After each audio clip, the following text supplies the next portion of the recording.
ভবিষ্যৎ প্রজন্মের জন্য নিরাপদ দেশ গড়তে পরিবেশ রক্ষার আহ্বান জানিয়েছেন প্রধানমন্ত্রী তারেক রহমান।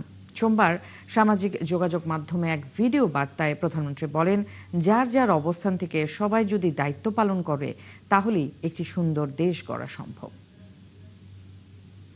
আমরা যদি নিজেরা সচেতন হই, যত্রতত্র যদি আমাদের ব্যবহারকৃত আবর্জনাগুলো যদি যত্রতত্র আমরা না ফেলে দেই, আমরা যদি একটি নির্দিষ্ট জায়গায় এই আবর্জনাকে জমা করি এবং নির্দিষ্ট উপায়ে যদি এটাকে পরে ধ্বংস করি, তাহলে যেমন আমাদের পরিবেশটি ভালো থাকবে, ঠিক একইভাবে আমরা আমাদের পরিবেশটাকে সুন্দরভাবে রাখতে পারবো। আমরা যদি আজকে থেকে প্রত্যেকে সচেতন হই, আমাদের হাতের আবর্জনা বা ব্যবহারকৃত আবর্জনা যদি নির্দিষ্ট জায়গায় সুন্দরভাবে আমরা গুছিয়ে ফেলি, তাহলে ধীরে ধীরে হয়তো আমরা আমাদের এই বাংলাদেশটাকে আবর্জনা মুক্ত করতে পারবো, সুন্দর একটি পরিবেশ গড়ে তুলতে পারবো।